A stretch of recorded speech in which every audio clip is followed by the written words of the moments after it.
Well, good evening and welcome to Real Talk on SABC3. I'm your host, Azania Mosaka. Well, we're throwing things way back tonight, looking at some of South Africa's loved personalities who quietly stepped out of the spotlight to pursue other avenues.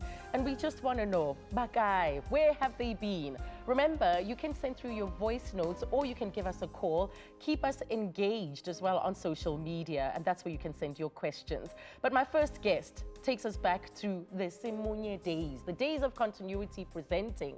She was one of the first It girls who we fell in love with almost instantly. The one and only Zandine Klapo is here tonight on Real Talk. How are you doing, Zandine? I'm fine, thanks, Anyaza. Thank you so much for inviting me. Are you at ease in this environment? Was it just like a fish out of water, or like, you know? It's been such a long time, but the countdown makes it so real. You know, when it goes 10, 9, Yes. 8, 7, 6, 5, or you're on air. Yeah, it's getting real.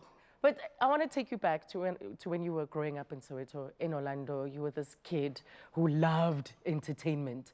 So were you those that they used to call up or No, I didn't have rhythm. I still don't have rhythm even now. You and me both. Unfortunately.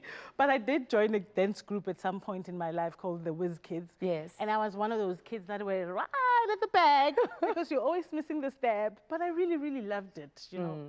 So I joined the Whiz Kids. There used to be some theater there at the YMCA, and used to walk all the way from home to YMCA to just go dance or be at the back of the group. Right. I'm getting lost in your beauty, Zandi. It's like, what is the secret? Thank you. Making me blush on air.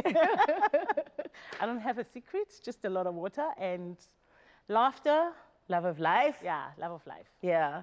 So then after that, before people got introduced to you on TV, there was this progression, things that you were doing behind the scenes. But do you remember that audition for Simunye? I remember the audition. In fact, I remember meeting the person who was to become my boss on SABC. Yeah. On SABC 1, because I was on a game show first called Trio, which was on CCTV actually, when it was still CCTV. I was also on CCTV, and lots of people don't remember They don't remember it. Then they're too young. Yes, I guess. It's not just the 3310 that tells you that someone's too young. No, if they don't remember, if they don't know CCTV, then they're too young. Yeah. And then I went on to do a magazine show called Man to Man. There was a bevy of us, including Dion Chang actually was part of the show.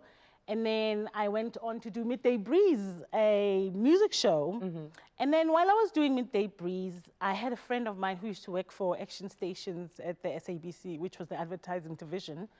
And we went to a party, an event once, and I met Keith, who was the head of head of channel, SABC 1.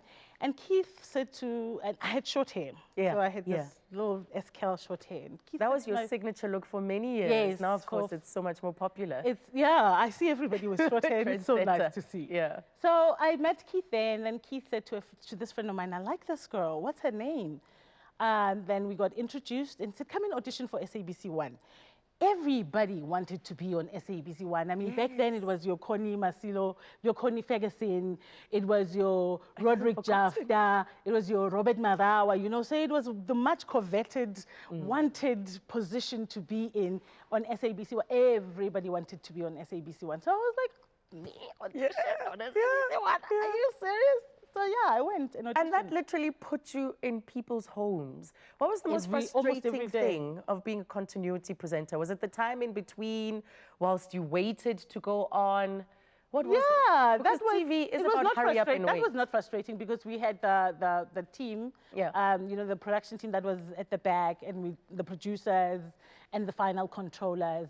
You know, so it was like a big family. The most frustrating thing, I can't really pinpoint it now, except the fact that, you know, when you become like a consumable something, and everybody has a piece of you and they feel they own you, they've got a right to you. But then that's what comes with the territory. Because that was the pre-social media phase. And I remember even witnessing what happened to Mark Alex once, when people literally mobbed them.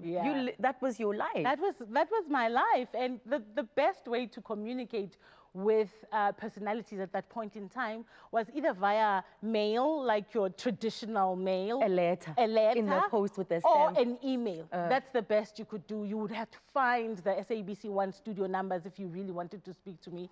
And or anybody else, and that was so hard to find. But now it's right here on your fingertips. Exactly. So it's so People are different. more accessible. Yeah. So we managed to catch up with one of your dearest and closest friends. Okay. Okay, you're going to shock And me, they I'm sure. recorded a message for you. Let's take a look. Hello, hello, hello, hello. Zandi Nkapo, my home girl from Orlando East. I've known you for more than 25 years. I've known you before you became a TV star, and you've kept it going. You've stayed the same. You're a loyal person. You are very kind. You've kept your friends. You still have the same friends. That says a lot about your character and your heart. And yeah, I'm looking forward to seeing the comeback of the talented Zandi Nkapo. Your laughter just kills me. You have a heart of gold, and you're an amazing person, and a smart girl, Nochal. Pretty and smart and talented. What kind of combination is that? I love you, girl. I love you. Let's do coffee. You know, Mos, we've got an appointment. Mwah, mwah, mwah. Miss 707, 1996. You went there. You went there. Miss 707, did you win the pageant? Because I won Miss 707. I won Miss Sundowns. I think I was Miss Orlando Pirates at some point. I was there. Yeah, I was Miss there. What? Oh, but that message is just so beautiful. What's the comeback he's talking about? Because I want to talk about what you're currently doing as well. Come back. Somizi just really wants me to come back on TV, and everybody else seemingly And on my you? social media. I'm thinking about it, you know. I really am thinking about it. The idea is growing on me, I must say. Because you're a different woman now. I'm a different woman. I'm sure I've got something else to offer than Yes. what I did before. Yes. You know, maybe I come back soon. We'll see. But you're in business. Tell everybody what you're doing. Because Okay. for people who haven't interacted with your services, they're clueless about how you fill your day. So I run a company called Liquid Image Consulting, which is a 360 below the line marketing and communications company. What we do is activations, brand activations, corporate events. We do basically your 360 below the line, which is your graphic design, as well as your customer relations and retention strategies and implementation. I feel like we were in a boardroom for a minute there. I could see this Andy in the boardroom doing her thing. But because it's a throwback show, I want to take you back. And I wonder how often You know these you look at these surprises, things. of I wonder course. how often you look at these things. So here's a little clip from the Simunye days. All right.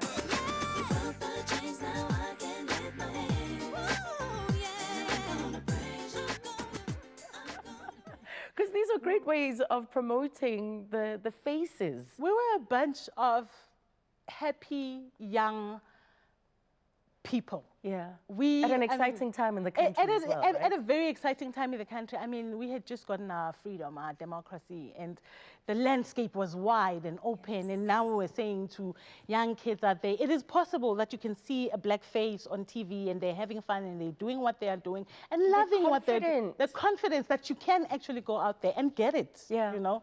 So yeah, those are some fond memories. But unfortunately, we don't have that much footage. Oh, really? You know, this footage that you got, I actually got from my previous boss, Keith. I speak so kindly of him because he shaped most of us. You know, he shaped most of us who were continuing presenters to be where we are today. Yes. He really took us in and nurtured us, and we just became a big, beautiful family. Yeah, so it was wonderful to go down memory lane with you. Santi will be back on the show a little bit later. But it was at the age of 16 when Amor Vitoni scored her first break on SABC's Body Beat. Do you remember that? Well, when we return, I sit down with TV personality and singer. So also, don't forget to drop us your questions, give us a call or send us a voice note. Stay tuned.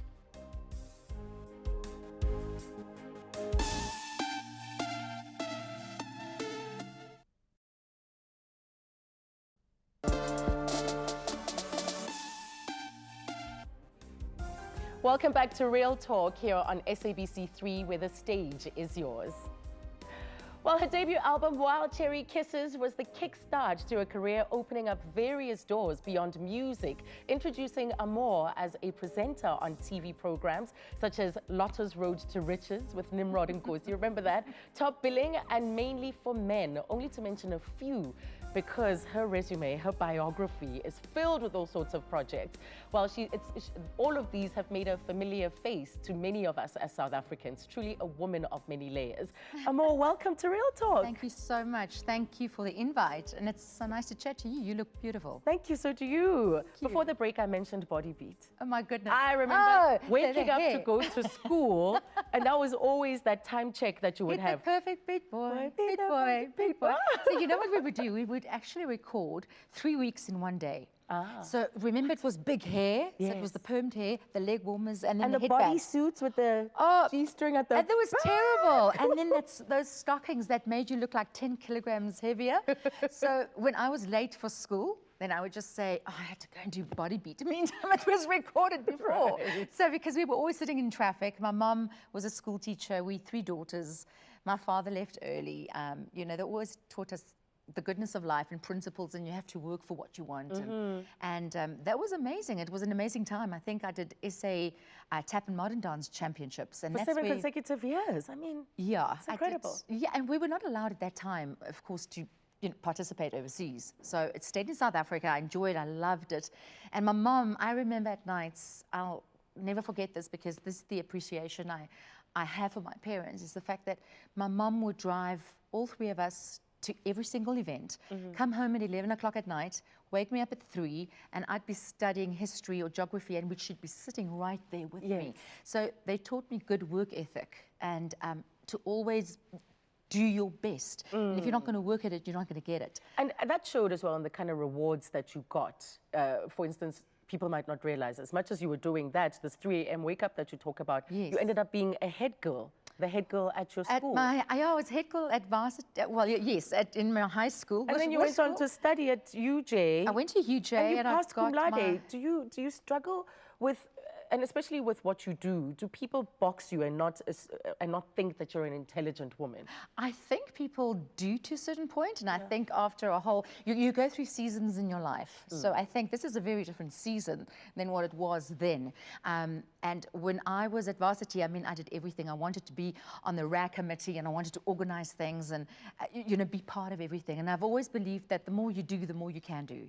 And I did. And I loved varsity, got my honors degree, went on to do Girl Talk and West Side Story. Loved it, worked in an advertising agency, and then I would be tap dancing in the hallway to the toilets. And I'd be, and they'd go like, seriously, you need to be on TV, or you need to like be on stage. I'm sure some of the other kids are like, there goes Amos, so annoying, good at everything. I'm not a computer chick. Like, I cannot sit behind a computer the whole day. I need to be involved. And so from then it went on to auditioning for a whole lot of things, and got my recording contract through Girl Talk, Richard Loring show. And then from then on, it just, one thing led to the next. And Wally Green saw me, who now passed away, and I owe all my credits to him as well. Wow. He was amazing. And then I got this call one day from my agent, and she said, there's this show called The Lotto, and they're doing it on SABC, and they want to see you. And I said, but my sister's here from Canada. I can't leave them. I can't.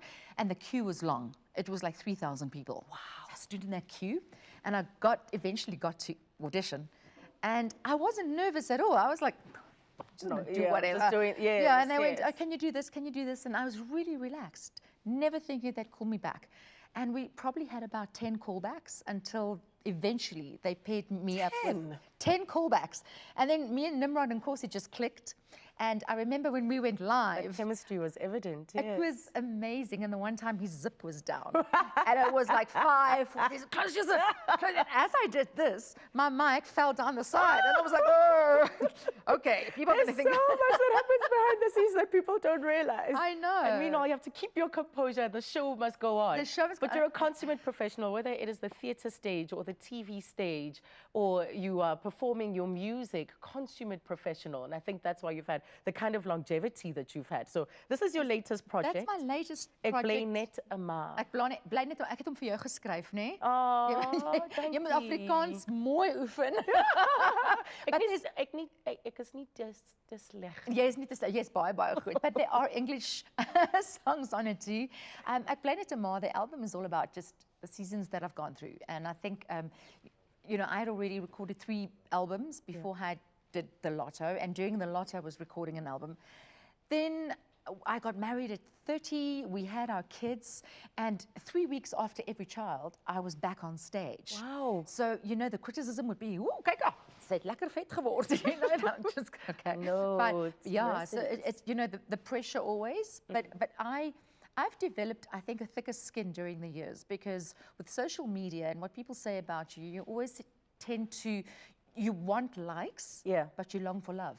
So it's not, for me at this point, it's not about how many likes I have or how many SAMAs I've won or whatever it is. It's for me to enjoy my music with people, and my life story is written on this album. You Never Walk Alone, from Jerry and the Pacemakers, is on it. My son is a Liverpool supporter and player, and he plays for Gauteng Districts. He's goalkeeper. He says, Mom. Oh, it's with athletic parents. Yes, no, he says he's going to go to England. He's going to buy a house for me, and I'm going to see him play for Liverpool. And my daughter is a show jumper. She's currently #1 in South Africa on a meter, show jumping. So my heart doesn't take it over the weekends, because I literally have to take something just to relax. Yes, so I'm a yes. 7-day mom, and then in the day you just do your work in the mornings as much as you can and fill up your admin. My mom is my manager. Absolutely.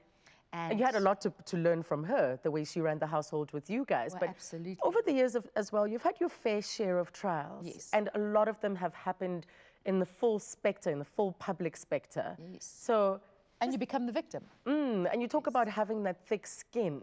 You know, in the beginning, it still hurts. It will always hurt if people talk about you. But I always say, when people say things about you that are untrue, or it comes from a jealous place, they're cursing themselves. And I always say that at the end of the day, as long as I'm here to do my godly purpose, and I know what that is to get up on stage, perform, make people happy, and leave them with a positive message. And primarily being a mom, I love my 2 kids so much that you know, whatever they go through, my son has a cochlear implant, and during the time of trials in the beginning of our marriage, Jordan, you know, lost his hearing. So there were so many things that happened during that time, and he got sick. And for a parent to see your kids' heart sore just makes you want to cry, because You want to take that I want to away give from my them. ears to him, you know, and I want to just say, you know, God, give mine to him.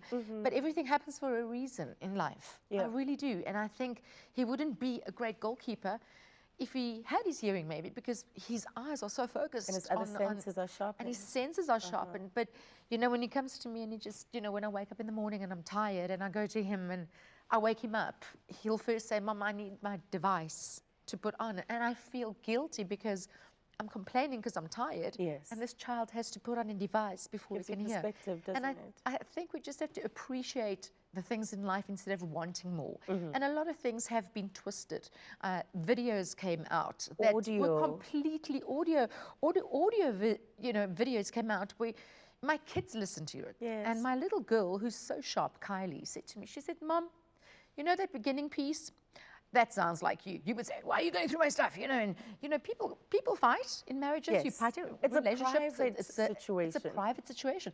But then there's music, and there's someone else, and there's high-pitched voices coming in. And my little girl immediately stood up and said, but that's not you. And I said, I know, Kylie, that's why. And they get affected by me talking about lawyers and advocates. And sometimes you take the call in the car because it's the only time that the advocate or the lawyer can talk to you because they're not in court. Right. And so it's on Bluetooth, and I say my kids are in the car. So they've had to grow up quite quickly. They've had to take on really adult issues from a young age. They are so strong. My little girl. But do you worry about them? I do worry about them, but my little girl is so strong that I often get advice from her that I need to go to Kylie and go, Kylie, what do you think Mommy should do in this situation? She's like, Mom, no guys in this house. No, I'm forbidden to have anyone. Yes. No boyfriends, because she's going to stay with me forever. And Jordan is like, Mom, can we have a boyfriend or someone? Because I want to play soccer with him. So it's like completely opposite. But they're such beautiful souls, and I'm so proud of the kids that they've become because I took the time out to just be with them. Yes. And social media is out there, and they're 12 and 14. And in this age of social media, it must have been hard to grieve their father's passing. Absolutely. And we didn't have time because the media was on top of us. And as you know, people were calling me all sorts of things, you know, and slagging me on radio. We would be driving to school and, you know, incoming calls will be, you know, and it takes a little bit of a maturity to kind of understand that and then just leave it and explain to the kids what's going on. I've never hid anything away from the kids. I've always told them where we are, why Mommy's fighting for your trust. Yeah. It's because this is for you. And we did win the trust. And we did win the testament at the end. And I think I'm here because I want to tell ladies and men as well that don't ever give up. Don't ever give up on what you know is right. Yeah. And if your instinct in your heart tells you where to go and you pray, it's just going to all come together. And sorry if I'm crying, but I'm just, when I talk about my kids, I get emotional and it's I understand completely. They're the closest and dearest things in our hearts. Yeah. And that's why we're so moved when we see them hurt or if they're ever vulnerable in this world. And that's why. But thank you for being the strong woman that you are. You are coming back a little bit later, so we're going to take a break. You'll have a sip of water. or something else. or something else. We'll have a more later on in the show. Right, well, let me tell you a little bit about my next guest. She has a natural radiance on screen. She has grace and sophistication. So after the break, I'm joined by Candice Moogly. The lines are open to you, so do give us a call. Stay tuned for more.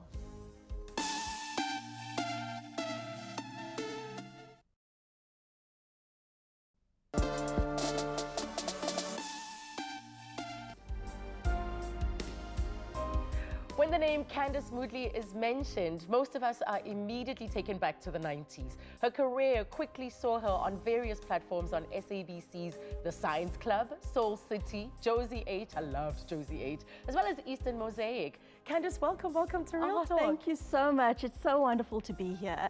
And of course, you look amazing. Oh, thank you. And yeah, no, really, really glad to be here. Gosh, it's like I'm thinking back to all these shows. It's like you were part of my upbringing, so many of our lives, especially in those teenage years. Well, people of our generation. Yes. But let's not go down that road and give away our age too much. But you're really pulling out the X-Files there. Hey? Yes, we are. I forgot about the Science Club and Soul City and Josie H. I loved Josie H. Gosh. So that was the educational side of things. Yes. But you were actually the youngest continuity presenter in the country on EastNet. What a load on a young person. I know. I don't think I fully comprehended it then. Yeah. Only now that I look back and in retrospect, I thought, wow, what a privilege and an honor.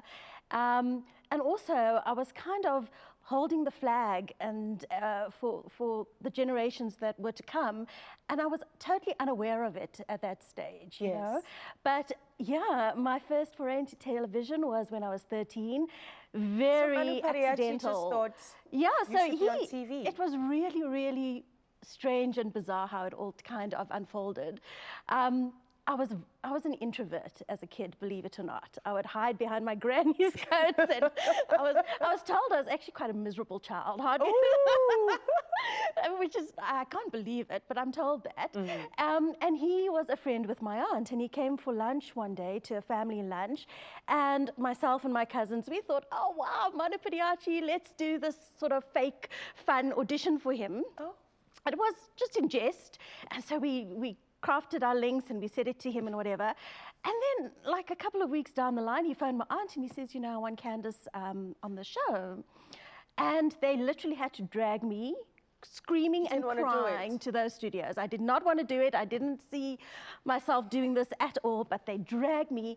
And I promise you, Zan, it was like this light switched on inside of me. As soon as that camera light, the red light came on, it was like this whole new person emerged. Wow. And it was this transformation, and I thought, wow. So TV chose you. I could do this. I think so, yeah. Really, TV chose you. That's incredible. I know. And then you went on to do KTV for 10 years. Yes. That's a long run. I think so many of us wished that we were part of KTV. that crew.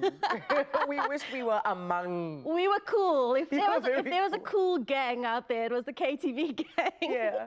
We were also trailblazers at that time. I mean, it was a completely new television genre, I think, in South Africa. This interactive one of those programs or times when we were hearing from kids directly. Exactly. They had a voice. They were afforded a space to express this voice. Yes, and we did a lot of new, I mean, when it came to content generation, we really kind of raised the bar and did new things on KTV that was never tried before, like live TV, power editions. their stories about power auditions, about how we had call times at 4 in the morning on a Saturday morning. And when I was at varsity, I mean, I was a varsity girl. I was coming from like parties straight through to studios. Wow. It was crazy. I'm saying that on live television. Yes, you now. are, because now you're older and you don't care about I that don't judgment. care, That I was don't then. care. That was then. But you know, Simba Surprise and Dunk. Do you remember all those shows? I mean, those were trend-setting kind of content and Absolutely, shows at the time. absolutely. The best part of my life was probably my time at KTV and the friendships and the bonds we formed. We're very. I'm still very close to a lot of the KTV presenters, although we don't see each other, we don't speak to each other. It's probably to share that period. years that I've seen Gerard, but if he were to stand in front of me now, it would be, I'm sure, as if we were never separated. Wow, that's how Yeah. deep the bond was. And then Eastern Mosaic. Yes. It was part of my Sundays. I used to Yeah. love it.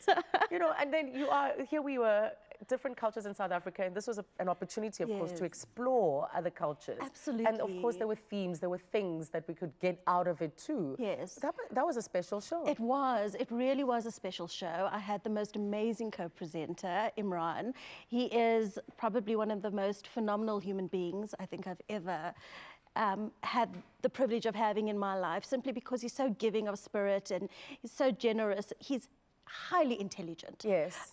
With the most wicked, very sharp sense of humor. So I loved filming Eastern Mosaic, but as a show, I think it did a lot to break down stereotypical views of Indian, the Indian community Yes. and the Indian culture, and people realized that, you know, there's a lot to enjoy about the Indian culture and the customs, and actually, you know, we can really participate in this as a South African community. We were at the time probably, I think, going through discovering our and appreciating our own rainbow diversity as a country. So it was very relevant at the time as a show. Absolutely. And it was glamorous, so yeah. I loved it. You brought the glamour. How did you leave television? What happened? Life. Sonia, yeah, What, life. did the show come to an end? As in the season's No. not renewed? Why did you leave? Not really. I think both Imran and I, although we didn't maybe verbalize it, we kind of were thinking and weaning ourselves off the show, thinking that there must be something after this. There must be the next step. And you know, I was always a corporate girl. I wasn't just television. Television has never been my only thing that I've ever done in life. Right. I've always had to juggle a number of Your balls in the studies air. at one point, My and then, studies, the corporate side. work, television, events, MC stuff, and I got used to juggling all these balls in the air. But there was a time towards the end of my lifespan at Eastern Mosaic where my family became more important to me, and I could only film Eastern Mosaic inserts on weekends. Yeah. And I wasn't willing anymore to give up my weekends. It's a 7-day work week. I know, and my kids were babies, and I wanted to be with them more, and I wanted to enjoy them more. And I also just felt, you know, being on TV since the age of 13, it's a long time. We've seen you through all your phases. We saw you through the Exactly. pimply, awkward phase in the teen. Not that you had pimples, but you know what I mean. Yes, I was It's joking with blossoming you. into a young woman in your early 20s. We saw you growing up. No, I was joking with you to say that I honestly at one stage thought and felt like my life was a reality TV show, because every experience in my life was shared with the South African viewership. So are you know. happy now? You're happy to be out of the limelight? I am, yes. You don't miss it? I don't. I can honestly say I don't miss it. I do the odd MC work here and there. I do voiceover work every now and then. But television, this must be my first real sort of interview in a very long time. I don't miss it. Okay, so I'm what are you happy. I doing really now? am For those that happy. are wondering, what do you do? So I think my love for youth and the youth has never sort of left. And so now I'm with the SETAs. The SETAs are your sector education and training authorities. I'm with the coolest SETA around because it was so relevant. We're the energy and water SETA. I've got a gang watching this, so I have to give them a shout out. About to say. Hey, EW SETA! But I really have a passion, and I didn't realize this until I joined them back in 2011, it was. for skills development and training and upskilling our youth and making them realize that there's so many amazing opportunities for you. And we're here to help you. Yes. We're here to help you realize what those opportunities are and where possible guide you into the right career paths. And energy and water, like I say, is, we believe it's two of the most critical economic drivers. So, and things are happening in that sector and we're part of it. So Yes. I love it. And I can see the communication skills, the charisma that we saw on television and how it translates and how it's valuable. It's very useful in the space that you occupy now. Yes. Well, Candice, it's been great catching up with you. Thank you so much. I've loved it. Yeah. Well, when we return, we'll be meeting, or no, it's not even a meeting, we will be bringing you our next guest, who is one of the most memorable throwbacks from the SABC 1 Simunye era. And he's still quite easy on the eye. Rowan Krita is going to be on the couch next. Stick around.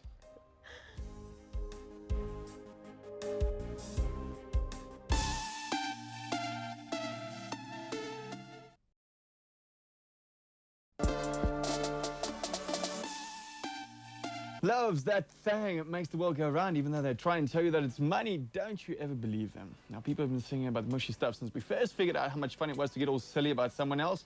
And it's only recently that we started milking St. Valentine as a cash cow. But hey, stay tuned for the next hour and meet a couple of people that are getting the priorities right. Amongst them, divorcees, long-distance relationship partners, old people, young people, all kinds of people.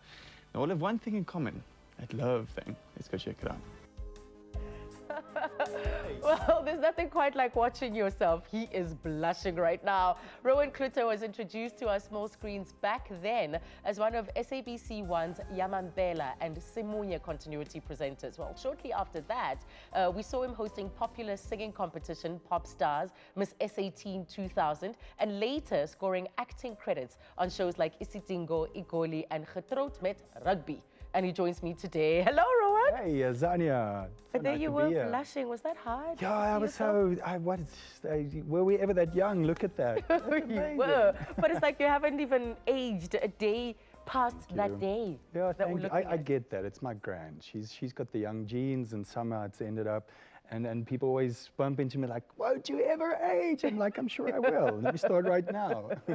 No, don't. I was chatting to Zandi earlier on. That was a very special era. Yeah, Was it. Do you also remember it that way? It was the most amazing time. You know, it was such a privilege to be part of that. And looking back at it, you know, the start of this awareness of people and presenters, it was really predated social media. And as we know it, we were the first reality show, I think. And it was an amazing privilege to be part of it. There was huge energy around that, and you know, it launched so many of us into careers. A lot of us ended up in broadcasting, a lot of us ended up in business, and you know, it really opened doors for us, and it was wonderful to be there. Right. But you're originally from Kimberley. Yes, from the Northern Cape, that's right. Yeah. And you worked as a barman at some point, something we have in common. I used to be behind the bar, yes, Yeah, I put myself for a couple of months in the UK. Oh, is that how you funded your education? Yeah, I put myself through school like that when I moved to Joburg. Yeah, so studied, worked in bars, tried to do both at the same time. I had a lot of fun doing that. Yeah, so ended up playing a bartender much later in Isidingo, which it was perfect. I knew exactly how to be behind the bar. Yeah, everyone was like, yes, this guy really knows about it. I could flick a little bottle or two. So yeah, it was cool. Yeah. So this audition that led you to Simunye. You know, I'm often always curious about auditions. It is a moment where you're putting yourself on the spot. You're aware of the competition. Yeah, sure. Do you remember yours? Not really. It was such a blur. Yeah. I think it was my first audition for TV. Ever? No, ever. I had no previous experience. I was quite lucky to have met Keith, whom Zandi has spoken so glowingly about. We had mutual friends, and we got to know each other a bit. And you know, he kind of liked the energy and invited me for an audition. And honestly, I don't know how I got the job. I don't know what I said. I don't know who said go now.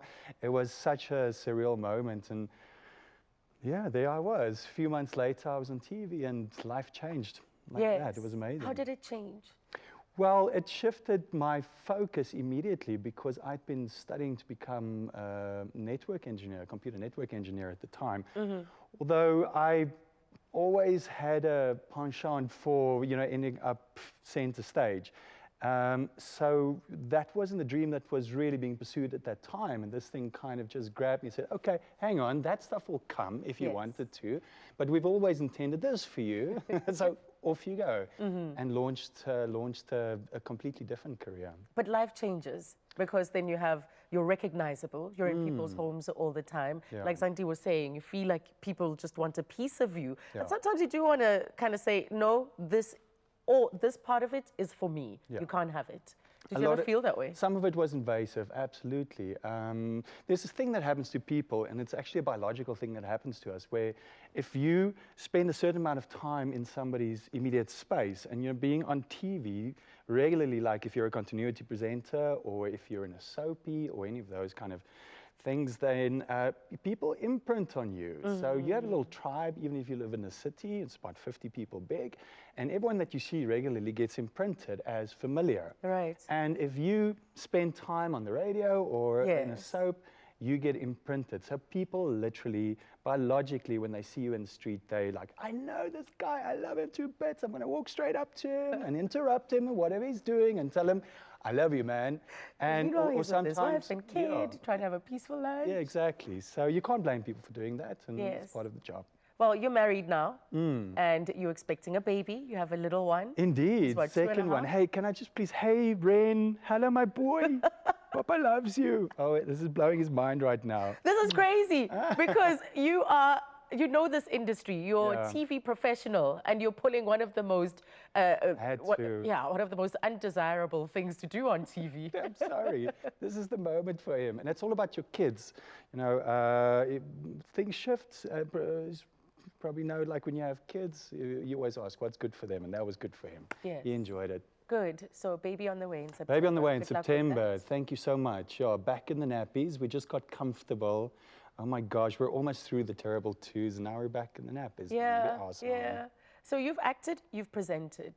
What informed your decision to move behind the scenes? Because you are still in the television or in the production. Yeah, I am. Of I still work in TV, that's right. You know what, it's a funny thing. I didn't really choose it like that. So I do have the privilege of still 2 or 3 times a year doing a small arc in a soap or a few episodes in a drama series. But it's about where the phone was ringing. So maybe it's about, where your talent truly lies. So the phone just started, when I started getting into production, eventually I started getting into post-production, started lending my hand to editing. People just took and noticed me for that. And then the phone just started ringing, and you got to get this guy in his job because he'll come in and fix it. It's a mess. He'll sort it out. So the phone just rang more and more and more for that. And you only have so many days in your schedule. So, whoever calls first gets me. And then, you book out for months in advance, on production or post-production. And, you kind of got to hope there's some time to still be in front of the camera at some point. That must have given you peace of mind. Very because much so. One thing for sure about this industry is that work is precarious. Yeah. You work on a project, the season finishes, the phone is quiet, next? like you say. Bills have to get paid, even though it's quiet. I feel very sorry for some of my friends and some of my peers when I see them going through that. I experienced it when I got into acting after presenting. So I became a stage actor after that, and then I got into musical theater. Yeah. And there was always this huge elation and euphoria when, a show starts and this is never going to end. It's the best thing I've ever done. It's awesome. And then the last few weeks of the production, the energy shifts because then people start getting worried. They've not been booked for another show. This is going to end. Is there going to be a tour? We don't know. The producers didn't tell us. And then that angst starts. And, that's not a life that I wanted for myself forever. Yeah. So when other options came along and the phone started ringing for kind of lateral skills in the same field, I was very happy. It's very important then to have, to be multi-skilled in this industry and to have that 360 I can't recommend it highly enough, you know, for young performers or for young production people or for young post-production people out there to be as multi-skilled as possible. So, you know, work on the voice work. If you're an actor, you've got a voice, you know, get down the American accent and the British accent and everything. Start focusing on things which will give you longevity, which will give you peace of mind, which will make you enjoy the times when you are in a show, when you are in a production, you love it. Absolutely. Because you're not, life's not ending when it's over. Yes, and I'm glad we could get real about some of the aspects of this industry. Rowan, it was great to see you. Yeah, thanks for inviting me. Great to see you, and I'm sure some of your fans are like, there he is again. Well, we actually never have enough time for some of these amazing moments. So stay tuned as I'm switching things up a little bit after the break. The Unfiltered Truth, right here on Real Talk.